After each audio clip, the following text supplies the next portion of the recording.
Congestión vehicular, aglomeraciones y el aumento en la demanda de trámites presenciales en Quito, un día después que terminó el estado de excepción por la pandemia. Descubren bares clandestinos en el sur de Guayaquil. Decenas de personas se encontraban consumiendo licor sin medidas de bioseguridad al término del estado de excepción. 20 locales fueron clausurados.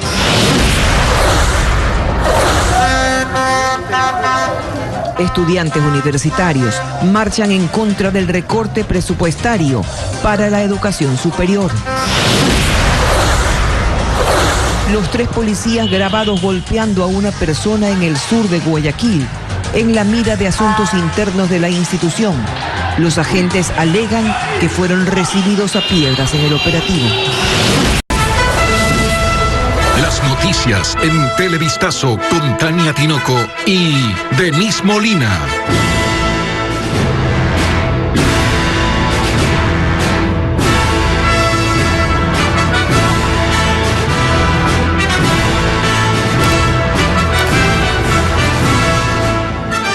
Amigos televidentes, buenas tardes, bienvenidos a una nueva semana informativa en Televistazo. Durante la mañana de este lunes se registró congestión vehicular en Quito y también se incrementó la demanda de usuarios en varias instituciones públicas. Hola, Denise.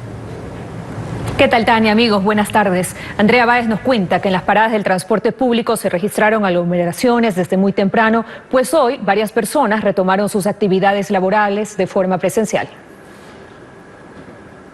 Eran las 6 de la mañana y las largas filas de carros ya copaban uno de los sectores más transitados de la capital, el Trébol. Con el fin del estado de excepción se intensificó el tránsito vehicular. Los conductores volvieron a retomar el ritmo de conducir a paso lento y detenerse durante su trayecto. Y aunque con el fin del estado de excepción la carga vehicular se incrementó en las vías de la capital, las autoridades han mencionado que por el momento los operativos de control se realizan para socializar las nuevas medidas de restricción en la movilidad. En el playón de La Marín, centro de la ciudad, desde muy temprano se observó la demanda de usuarios. Algunos retornaban a sus actividades laborales después de 6 meses. Hay mucho tráfico, mucha gente, no hay buses. Y igual la gente se tiene que cuidar, pero mire, no dan espacio. Las aglomeraciones no faltaron, aunque según el alcalde de la capital, están prohibidas. Los funcionarios municipales, más de 5.000, están en la vía pública supervisando, ayudando, controlando. La multa, la sanción no es algo que nosotros desearíamos o quisiéramos molestar a la ciudadanía, pero tenemos que seguir ejerciendo ese control. En la plataforma gubernamental del norte de Quito, más de 50 personas hacían fila para realizar un trámite. Pese a que las 17 instituciones públicas que aquí funcionan solo operan con el 25% de su personal. Algunas de ellas, como el BIES, tuvieron que incrementar las ventanillas de atención de 5 a 10. Esta mañana se ha visto un mayor incremento de personas. A fin de que no se acumulen en los exteriores del edificio, nosotros hemos visto pertinente de que vayan pasando en grupos de 10 personas, de tal manera que se ocupe toda la planta baja de la plataforma financiera. Así, la ciudad parece volver con una intensa actividad, pero adaptándose a una nueva normalidad. En Guayaquil, al término del estado de excepción, la policía descubrió bares clandestinos que operaban en el sur de la ciudad. Decenas de personas fueron sorprendidas consumiendo licor sin aplicar las respectivas medidas sanitarias. María Gabriela Carpio nos informa que solo este fin de semana más de 20 inmuebles fueron clausurados. Habían sacado parlantes, sillas y demás cosas a la calle, quizás pensando que con el fin del estado de excepción no iba a haber más operativos, pero se equivocaron. Decenas de policías acudieron este domingo a la isla Trinitaria en el sur de Guayaquil y ahí descubrieron que varios inmuebles funcionaban como bares clandestinos, infringiendo las disposiciones del COE cantonal. Están prohibidos todos los eventos masivos, indicándoles pues también de la mano del municipio que también nos está acompañando acerca de las sanciones que acarrea pues incumplir con las disposiciones que se encuentran desde todo el año. No se pueden realizar eventos masivos, no se puede ver en la vía pública y pues las medidas de seguridad se mantienen. Por eso indican que aunque haya terminado el estado de excepción, seguirán cayendo donde sea, sobre todo porque continúan las restricciones de las fiestas y reuniones sociales en los domicilios. Todos sabemos que hoy por hoy fenece el estado de excepción. Sin embargo, existen muchas restricciones que nosotros como garantes de la seguridad ciudadana tenemos que exigir el estricto cumplimiento. Nosotros no vamos a dar tregua a todo ese tipo de inconductas. Los inmuebles donde expendían licor fueron clausurados, mientras decenas de jabas de cerveza terminaron decomisadas. De igual forma, este sábado, en la ciudad de la Florida Norte, agentes intervinieron licoreras, tiendas e incluso sitios de venta de comida rápida por incumplir la normativa.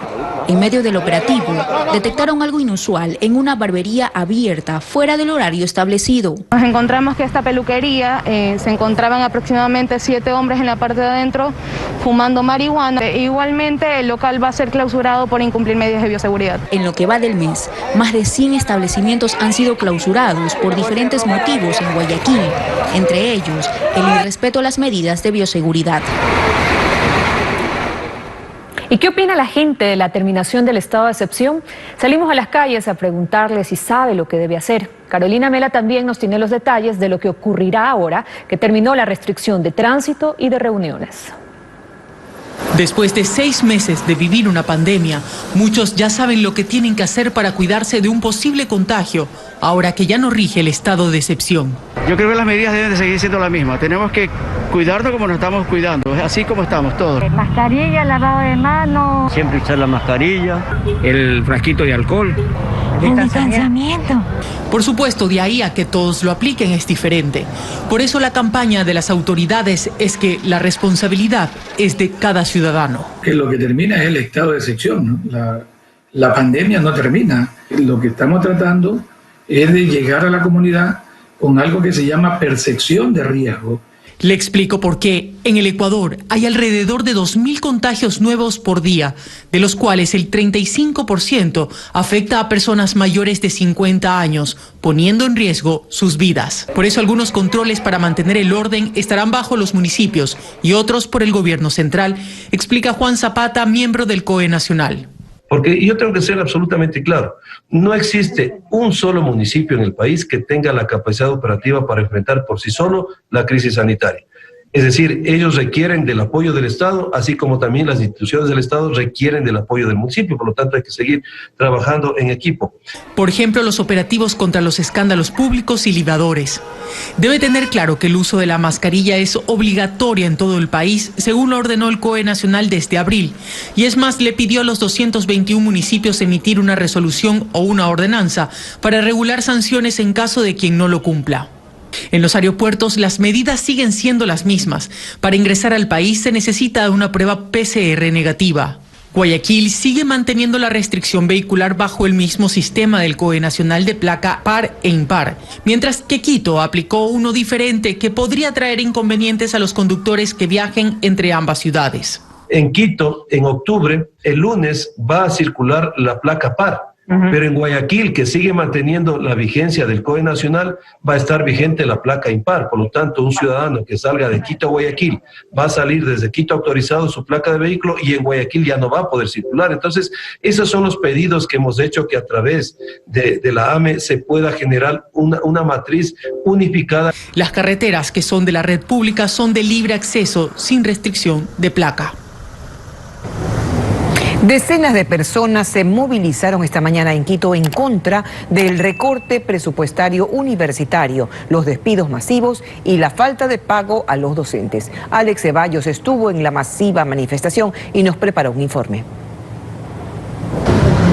El recorte presupuestario en el sector de la educación para este 2020 hizo que los estudiantes universitarios salgan a las calles a protestar. Recorrieron las principales calles y avenidas del centro de Quito con la intención de llegar hasta el Palacio de Gobierno. En rechazo al recorte del presupuesto de las universidades, especialmente a la Universidad Central del Ecuador, se le recorta casi 11 millones de dólares, en donde se pone en riesgo de que varias carreras puedan cerrarse. A la marcha pacífica se sumaron también profesores que afirman no reciben sus sueldos correspondientes al mes de agosto. Le estamos exigiendo al gobierno que cese de disminuir la calidad educativa, puesto que si no se pagan los salarios a los profesores, que hoy llevamos 45 días sin cobrar, si no se pagan los salarios a los profesores con nombramiento, con contrato, se afecta a la excelencia educativa. La policía reforzó su presencia con vallas y equipos antimotines. Los manifestantes afirman que las protestas continuarán en los próximos días.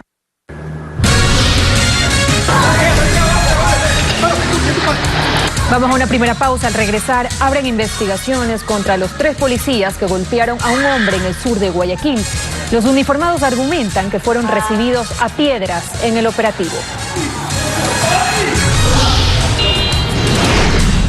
También Fiscalía General reformulará cargos en contra de la mujer que atropelló a Roberto Malta, de 37 años, quien falleció el sábado. Este miércoles sería la audiencia.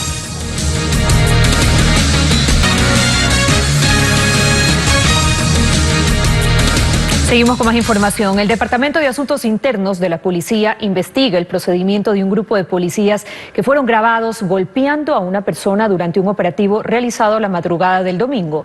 La Defensoría del Pueblo asegura que se trata de una clara violación a los derechos humanos. César Belastegui nos trae las reacciones.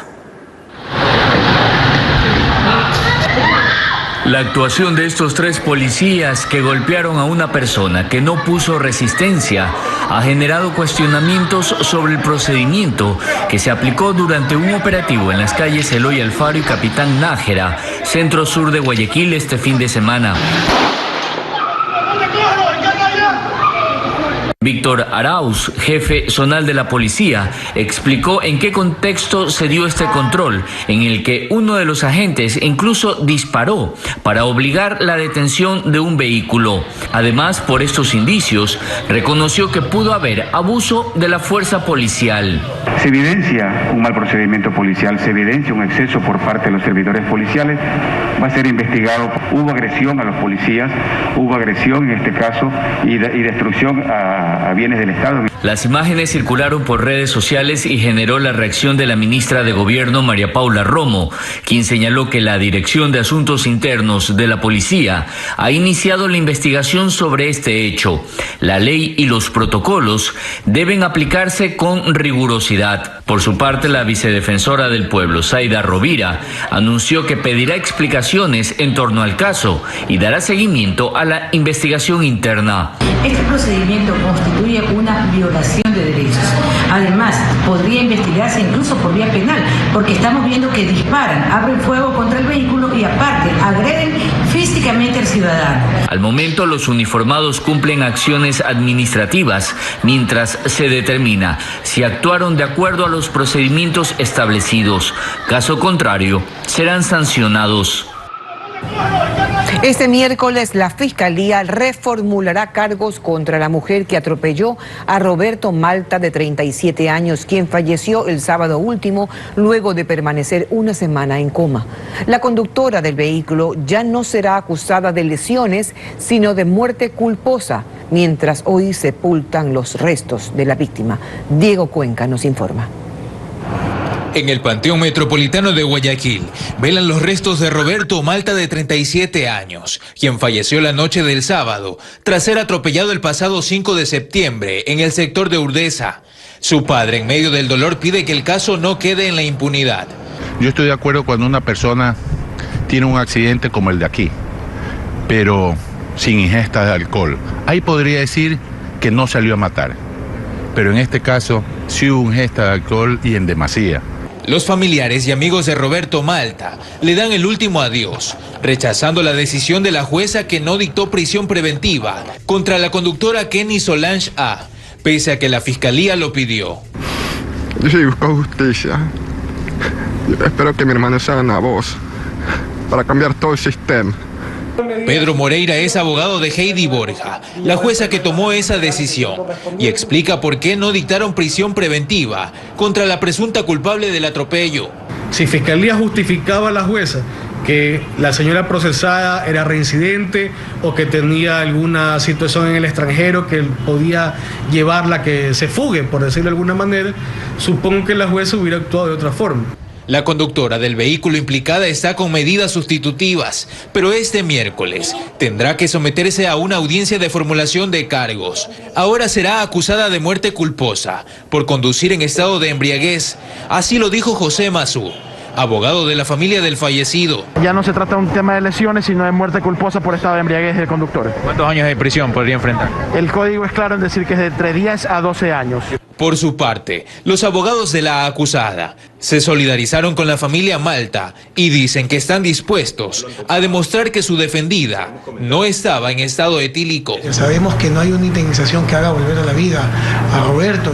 Llegará su momento para poder reparar integralmente a la víctima, en este caso a los familiares. Ahora los restos de la víctima serán sepultados al mediodía de este lunes, en medio de un pedido de justicia. Un incendio forestal consumió cerca de 20 hectáreas de bosque en la provincia del Cañar. El punto exacto de la emergencia se ubica a unos 40 minutos de Cuenca, en el cerro de Zumbahuayco, sector Trujiloma, perteneciente al cantón Azogues. Los bomberos tuvieron que trabajar la noche entera para poder controlar el fuego. Recién caía la noche cuando comenzó la emergencia. Los bomberos recibieron la llamada alertando sobre un incendio forestal que se extendía velozmente a través del bosque. Y ese no era el único problema. El problema es que tenemos una topografía con una pendiente muy inclinada, es de alto riesgo y estamos tomando todas las precauciones del caso porque es noche. Para hacer frente a la emergencia, 3 estaciones tuvieron que unir sus fuerzas. Llegaron 29 bomberos en total. Más la comunidad que nos está dando soporte en la parte superior. Alguien, por una imprudencia o por alguna situación, prendieron el fuego. El 99.9% todos son provocados. Y el daño ambiental que estamos haciendo por la cantidad de humo que estamos causando, es importante que lleguemos a la conciencia de la ciudadanía que no prendan fuegos. Poco antes del amanecer, el incendio finalmente fue controlado. Se perdieron cerca de 20 hectáreas de bosque. Tuvimos que hacer un control importante para que no pase al bosque de eucaliptos, que ahí hubiésemos tenido complicaciones. En el área devastada no hay asentamientos humanos y por ende no hubo personas heridas, viviendas arrasadas o pérdidas de tipo material.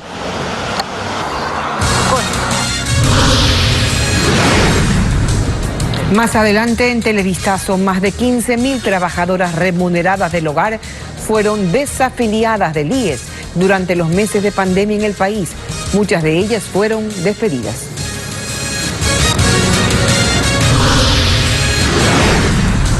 Además, Ecuador no solo se enfrenta al COVID-19, también se reporta un rebrote de influenza, lo que está generando confusión en la población. Ya volvemos.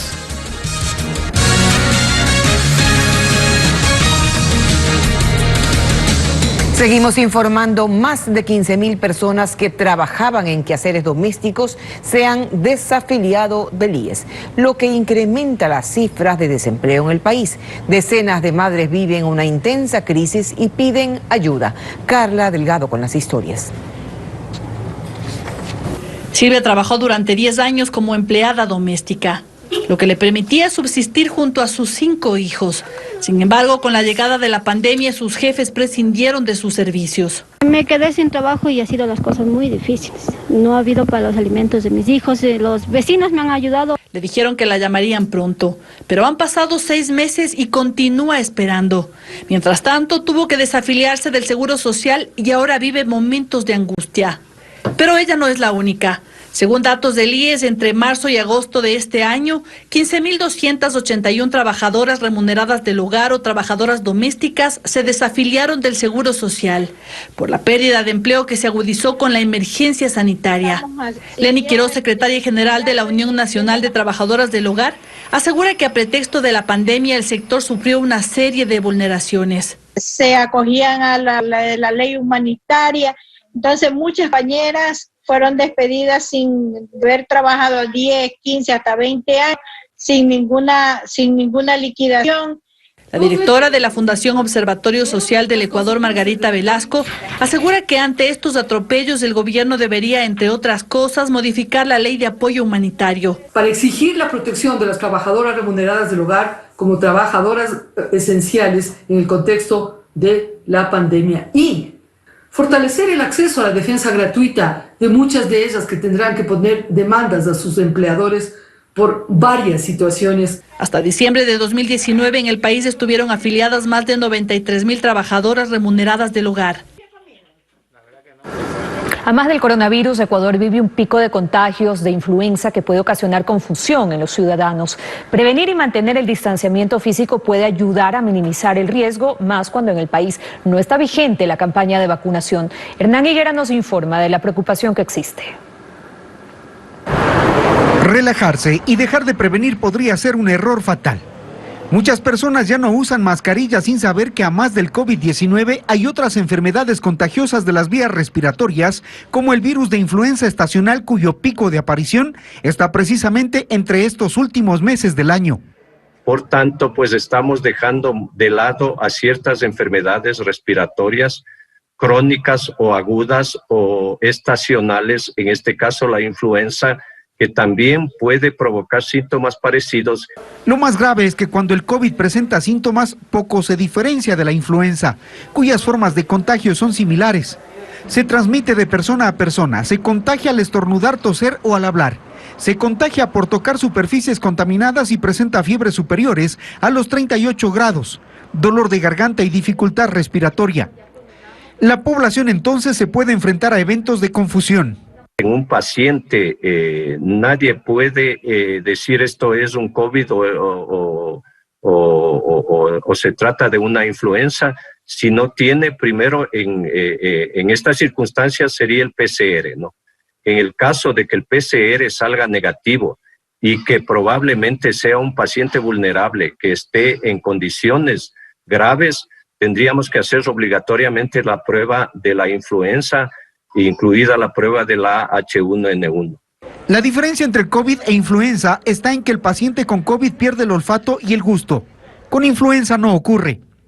La influenza ataca severamente a niños, adolescentes y personas vulnerables. Además, la influenza tiene vacuna, pero este rato no existe una campaña del Ministerio de Salud vigente, pese a que en los centros de salud, como el que recorrimos hoy, hay personas que la demandan, porque tanto la influenza tipo H1N1 como el COVID pueden llevar a la muerte. Durante las últimas horas, la policía desarticuló una banda que operaba en distintos cantones del Guayas. 7 personas quedaron detenidas y ahora son investigadas por delitos como sicariato y microtráfico. Los allanamientos se realizaron esta madrugada en Durán y Petrillo, en el cantón Nobol, provincia del Guayas. Allí los uniformados lograron capturar a 3 mujeres y 4 hombres, quienes integrarían una banda dedicada al microtráfico, trata de personas y sicariatos. El trabajo policial realizado esta noche y que se viene realizando en estos últimos meses en Guayas está encaminado a la desarticulación de bandas dedicadas al microtráfico, lo cual, como usted menciona, desencadena en muertes violentas en muchos de los casos por pugnas de territorio y de poder. En una de las 7 viviendas allanadas encontraron droga. En efecto, en este inmueble se han encontrado varios tipos de sustancias sujetas a fiscalización, como heroína, cocaína, y también parte de esta organización se dedicaba al sicariato. Los 7 detenidos tienen antecedentes penales por diferentes delitos.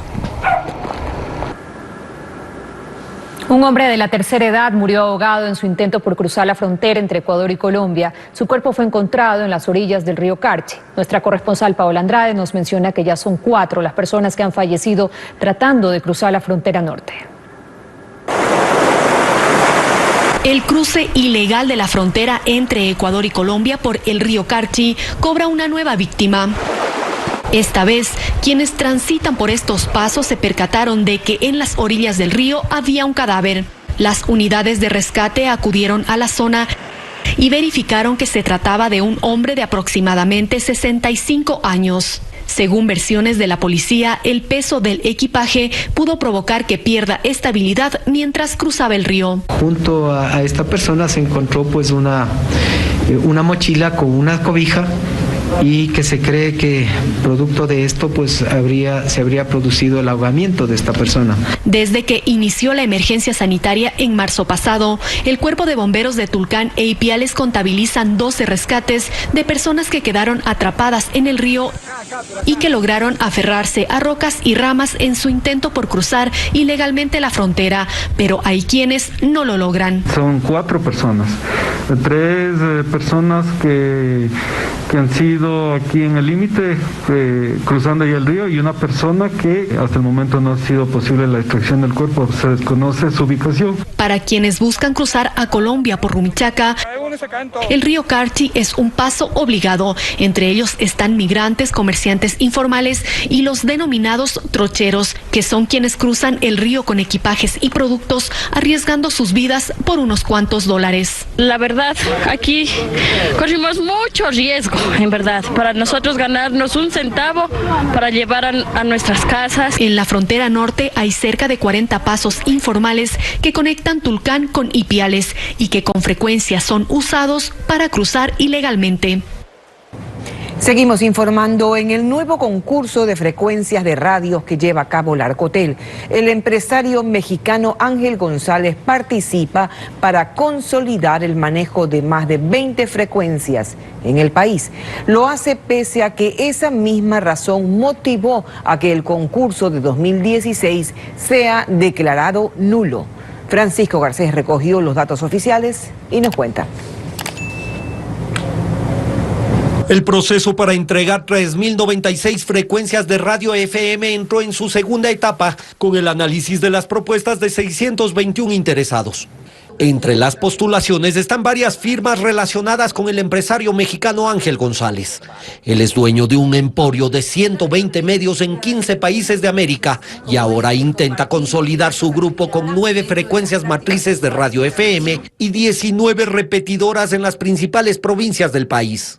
En el concurso de frecuencias del 2016, empresas vinculadas con González también intentaron ganar esas mismas frecuencias. Y esta fue una de las razones por las que la Contraloría ordenó que se anule ese concurso que, según el organismo, permitía la concentración de frecuencias. Pese a ello, el mecanismo se repite. 9 empresas ecuatorianas compiten por esas 28 frecuencias entre matrices y repetidoras. Pero a través de un complejo esquema societario, esas compañías acaban vinculadas a firmas constituidas en Uruguay, Guatemala, Costa Rica o México, todas relacionadas con Ángel González según una investigación realizada por Fundamedios. Lo cual es incluso más grave que la primera vez, porque se están inobservando las observaciones de Contraloría, aparte de, obviamente, haber una violación tanto de la Constitución como de las leyes que prohíben la concentración de medios en nuestro país. Un ejemplo es Fabo Estéreo en frecuencia 105.7 con matriz en Guayaquil, que es de propiedad de Mega Communications S.A. del Ecuador, empresa cuyos accionistas son Tele4 Guayaquil S.A., comercialmente conocida como RTS, y Adaratop. Esta última entre sus accionistas tiene a Sirvane Trading S.A. de Uruguay, cuyo presidente es el mismo Ángel González. Buscamos la versión de las empresas mencionadas, pero no obtuvimos respuesta. Según el registro de compañías uruguayas, Sirvane Trading fue constituida en Montevideo, en la parte trasera de esta propiedad de número 989 de la calle Juan Parra del Riego. Allí funciona el estudio de contadores Molinari y Asociados, y es la misma dirección que consignan Risfelar, Fisler, Cuminol, Noxlin Trade, Burton y Calafone. Todas empresas vinculadas a González y que son dueñas de las firmas que en Ecuador buscan ganar las 28 frecuencias de radio. Yo creo que Ecuador entero, me refiero a los concesionarios, no se puede permitir que en base a muy pocas personas, a un puñado de concesionarios, se pueda afectar este concurso. Para esa misma razón está creado el comité, la veeduría del Consejo de Participación Ciudadana y Control Social. Pero hasta el momento, quienes participamos en los medios de comunicación en el concurso, no vemos resultado de la veeduría. Fundamedios cree que el caso de González no es el único. Hacemos un llamado a las autoridades de que se tiene que enmendar inmediatamente estas condiciones que se han generado para favorecer a ciertos grupos de medios de comunicación. En la actualidad, la Arcotel analiza las propuestas y hasta el 6 de octubre dará a conocer en primera instancia a los ganadores de las frecuencias en concurso. Al respecto, buscamos una versión del Ministerio de Telecomunicaciones y de la Arcotel, pero hasta el cierre de este reportaje no obtuvimos respuesta.